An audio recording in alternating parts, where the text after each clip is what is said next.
Le sujet de la semaine de 4 jours, c'est un sujet qui ne doit vraiment pas être pris à la légère parce qu'il a des conséquences inévitables ensuite sur l'activité de l'entreprise.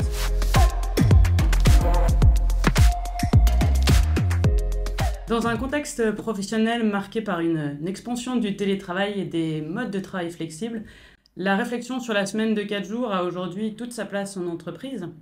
D'ailleurs, beaucoup de sociétés l'expérimentent déjà aujourd'hui sur des phases de 6 à 12 mois pour vérifier que cela corresponde bien aux attentes des salariés et puis que ça soit aussi compatible avec l'activité de l'entreprise. Et quand on parle de semaine de 4 jours, il faut savoir que ça recouvre plusieurs possibilités, soit une semaine compressée, soit une alternance de semaines de 4 jours et de semaines de 5 jours, ou encore une réduction d'activité. Et puis enfin, la semaine de 4 jours, ça répond à des intérêts qui sont relativement divers. Certains vont y voir un outil de fidélisation des collaborateurs et d'attractivité de l'entreprise dans des secteurs souvent qui peinent à recruter. Et puis d'autres, qui seront peut-être plus tournés vers la RSE, vers l'environnement, vont y voir un moyen de réduire les dépenses d'énergie de l'entreprise.